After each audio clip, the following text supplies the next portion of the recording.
What's up, guys? I'm SaltEMike, and this is your Star Citizen Week in Review for April 29th, 2024. 5 patches this week, but 3.23 is still having a ton of issues. Ship prices have been officially updated, and they're kind of crazy.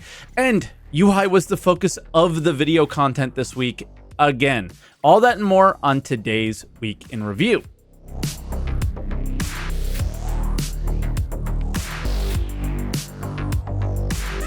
And as always, if this is your first week in review, this is where I take all of the official Star Citizen news each week, put it into one video, and share my opinions about it. I also live stream on Twitch, twitch.tv/SaltEMike, and thanks for stopping by. A lot of love this week, and I appreciate it. But I would also appreciate if you took time for today's sponsor.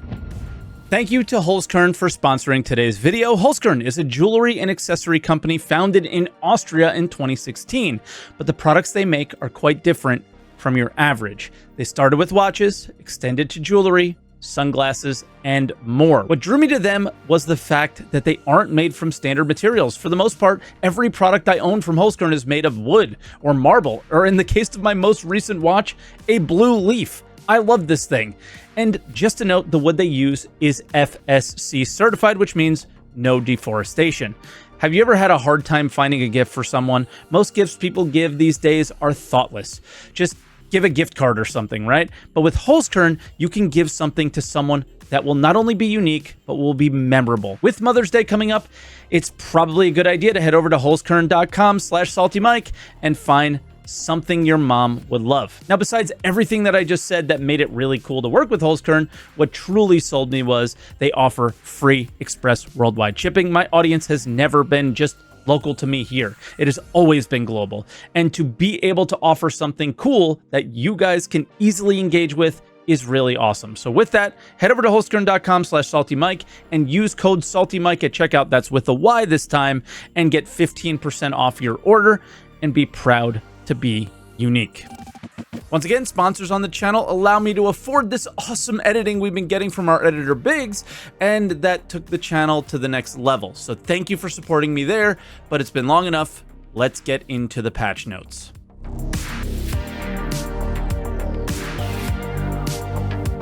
All right, so once again, we had 5 patches this week. All of these patches were on the PTU, and we start out with Monday. They did another shopping UI update, but I saw issues immediately. They also added a small progress bar at the bottom of the scanning UI, and they added master modes tuning for both the Prospector and the Mole. I don't really like the way the Mole feels. It feels a little handcuffed by boost fuel, and the Prospector honestly feels similar to the way it was in 3.22 for mining for me, but others felt it was much worse.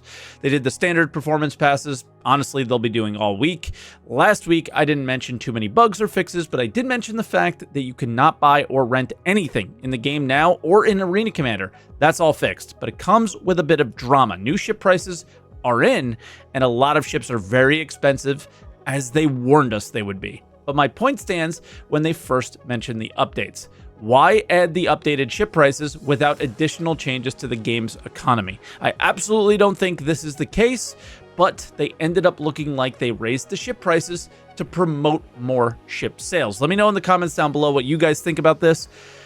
I think they're just kind of putting the cart before the horse here. They want us to purchase large ships as a group, but there's no way to enjoy the ship as a group. There's no way to buy the ship as a group. Well, kind of. But if it's an MMO, you know, kind of the grind makes sense, and the ship's prices make sense, but yeah, it just doesn't make sense right now. Lastly, there are also a few new ships for sale from the last sales. Tuesday, they updated the art a bit in the DCs and added some new NPCs there. This one's cool. You no longer have to scan a ship to target their components. Quantum dampeners now prevent quantum drives from spooling, but you can still go into nav mode. And then VoIP is enabled in Arena Commander. Got anything you want to say to the people? Man, streamers ruin every game. Now that's going to create some good times, and they also reduced the scattergun fire rates. For FPS weapons, they increased the mag sizes for a number of weapons. The S38 from 15 to 20 rounds, Karna from 30 to 35, P4AR from 30 to 40, and C54 from 40 to 50. The C54 is very strong now. The Mantis got a much larger fuel tank, and the Starlifters was broken, so it's back to normal now. And we got a little green flash when spooling is complete now for your drive. The next one's cool though.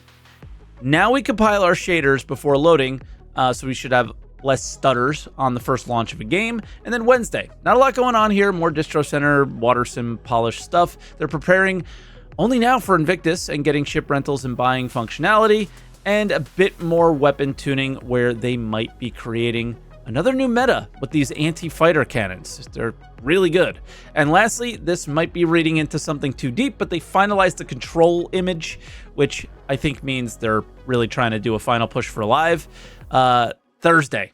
Big updates on Thursdays are in the gameplay section. I gotta say, I'm not sure about the master mode swapping. I think it's good to be able to swap when you make a mistake, but it also might be broken in more kind of PvP scenarios than they think. You can go from nav mode speeds to instantly shooting with full shields up. Like with most things, we'll just abuse the mechanics until they're forced to fix them if they are actually a problem. And we have sounds when we hit in FPS.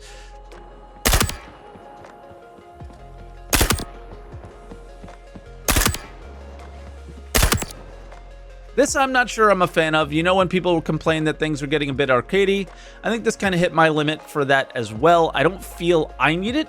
It's also hard to hear in CQB anyway, but if you turn off the hit marker thing, it won't make the sounds. Friday, they improved the star map in a good way with kind of starting you in the planet view when in a ship. It was weird to be zoomed in so much. They gave functionality that we already had to the old chat box, or in the old chat box for the new one, and they're just kind of looking to do the final cleanups of the patch here. They also lowered shield regen times when swapping modes. Again, going back to the other day, I don't know how I feel about this. Lastly, they're taking the nice looking clouds and making them more performant so you don't have to go to reference to be able to see, not see that distortion in the clouds. So that was the patch notes updates. We didn't have any roadmap or anything like that, so we're going to move right into video updates.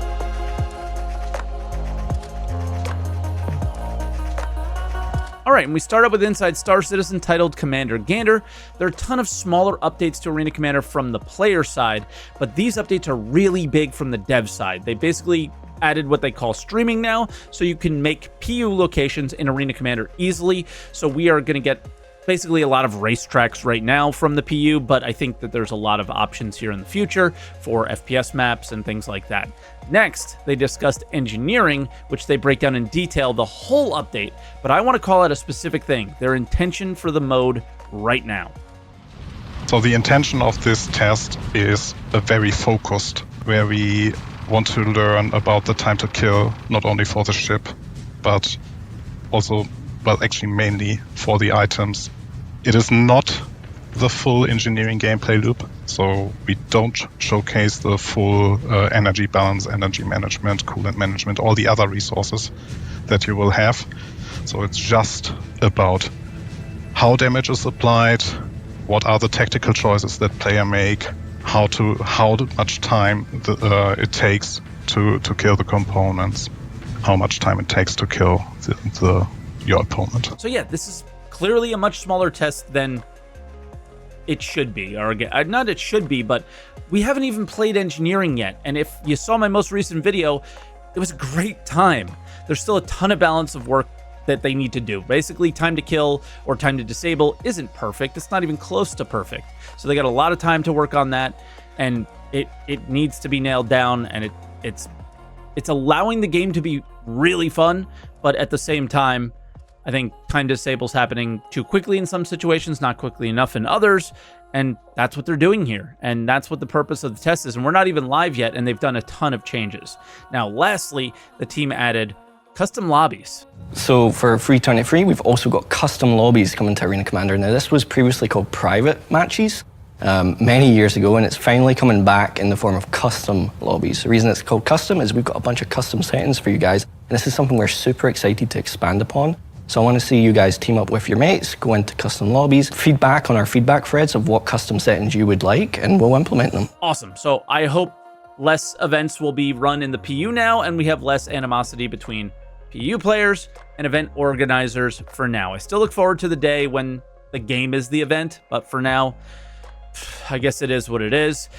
Quickly, before we move on, there are a number of smaller kind of FPS rewards and changes and things like that going on, so please feel free to check out the video in the description if you want to know more. Then we had a Star Citizen Live, where it was a question and answer session on UI features again. So yeah, another one of these, and because we have basically only talked about UI for months, I know I'm over it, and I assume you are as well. So link is in the description if you aren't, but I have 2 clips for you, and the first one is kind of infuriating. Not going to sugarcoat it. What's up with the UI being so holographic, it can become unreadable at some times? What's up with that? What's going on? More. We want more. What more? More holographic. Just No. put it all on there. Make it worse. I hope everyone saw the my phone 900 years in the future meme. That was a good one. It was very holographic. Yes. So I think We have a line to tread. yeah. So we want it to look cool, right? But we want to be able to use it at the same time. So there's a balance to be had. Like we're not going to release something that looks like a vanilla web page, that's just black on white, black text on white background for all the UI. For sure. Obviously, there's the extreme where you've got all this chromatic aberration and bloom and fog and effects and stuff going on, and it's not particularly readable and it's difficult on the eye. So we've got to find a balance where it looks cool and it's diegetic and it's in the world and it looks futuristic, but ultimately very usable. Like you've got to be able to use it, and it's not got to be bad on the eyes. No, and I think with the mobiGlass in particular, because I think that was maybe the worst offender in this case. It's supposed to be this holographic thing, so it got a bit over the top, and we got overexcited. Yeah, exactly. It can look even cooler, but no, we very much appreciate the feedback, and I think everyone's very happy with the results that we've got now, and it's coming out really well. But we're still dialing that in to for sure. to get the tone right. It'll be a continuous process, and there's also some graphical fixes that we've fixed recently as well. Like I think on some of the low res render to texture stuff, it's there's actually some color correction weirdness going on that the graphics team has fixed. So that's probably going to increase a little bit, like the brightness of some of the elements, because now the colors are consistent between low res and full res render to texture. So they think the issue is mostly with the mobiGlass being unreadable. It's not. It's the general HUDs being unreadable, especially on our ships, I think is more of the problem, but okay. And functionality has basically been the bane of this game's existence. And even with the star map, we have a ton of improvements for the way it feels and looks, but the issues around travel still persist. And lastly, the only reason I watched the show this week was because my audience wanted me to hear this. So now you have to too. So for the mobiGlass, if you've seen the new one anyway, there's some apps that we obviously didn't update. So for the future, we will have that. The comms app will be replaced by something helping you do your org stuff instead, maybe. So that will be playing into a lot of social things, and we'll be updating. Knickknacks will also get, well, it will essentially be replaced by a new app coming sometime in the future, but it's going to be a better user experience to keep track of all of your things. Oh, Jared is going to beat me up now. You said org stuff. What org stuff? All the secrets. What org stuff, Gabriel? Nothing. I didn't say anything. That's all we want, man. It's been so long. It was like CitizenCon 2013 when we introduced org stuff. It's still not in game. Well, you heard it here first. What did I hear? Tell us what we heard. Orgs. You're gonna have a dedicated app to do all your org communications, and well, there's a lot of things that we have grand plans for, but yeah, I don't want to say more than that at this point. Okay, so this is much less surprising after reading the letter from the chairman. They're obviously discussing Star Citizen 1.0 features, and if orgs are not a part of that, it would be crazy. So I absolutely don't expect to see this anytime soon, because I think Star Citizen 1.0 is multiple, if not 3 to 4 years away. But it is nice to hear, I'll say that.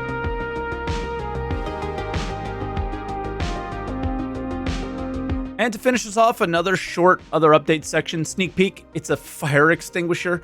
No indication on when those elements will be in the game anytime soon. We obviously can see what the engineering update is looking like for now, but it was at CitizenCon, so they have like 6 months or so to get it done, I guess. And then the lore post was that normal repost stuff that they do from somewhere else. And at this point, I think it's just kind of the history of Mirai and the performance branch of MISC. Cool, I guess. I don't know. It's just not something that interests me, but as always, link will be in the description. And thanks for watching today. I appreciate it. That's where we'll end this week. It's weird. It was a ton of updates to the patches, but slow week elsewhere. There obviously don't have much in terms of video content, and otherwise, roadmap updates are probably not going to be that exciting right now either coming up, just given the fact that yeah, they're pushing for 323. Ship sales are coming up.